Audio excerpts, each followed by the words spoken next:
that was too far. And that's what started this. And then Raja Jackson waited until their match.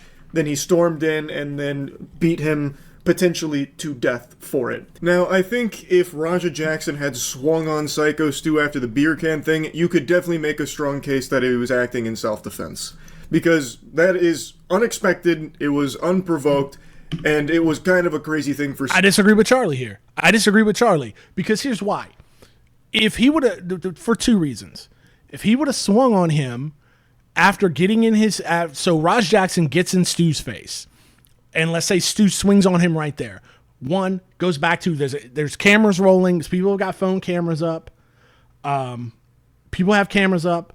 And so he's like, oh, we're doing a wrestling thing. So he could have completely plausible deniability to say, oh, I thought we were doing an angle. I don't even know who you were. I assumed we were somebody who were trying to do an angle, like whatever.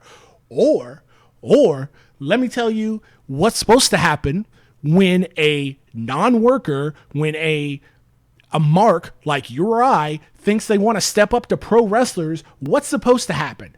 This is from back in ye day of Triple H and the referee and Sting Austin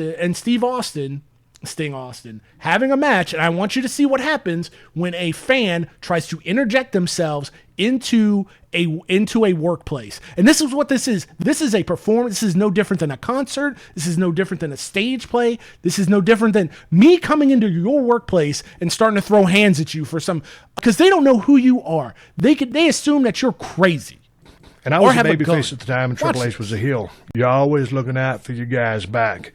Triple H, stand-up cat. He picked that dude up, slammed him, and started punching his lights out. That's what's supposed to happen. And he's yelling to the security guard, get your ass in here. And the security guard didn't know where to shut or wind his watch. He was confused. It happened so fast. And I couldn't do anything. I couldn't help beat the guy up. Yeah. I'm the baby face. Yeah. But Triple H was watching my back, and he beat the snot out of that guy. And I went backstage, and I had a couple of words with the guy. And I didn't take a cheap shot at him or nothing like that, but I had a little come-to-Jesus meeting with him and let him know how I felt. But I always gave Triple H credit for doing that.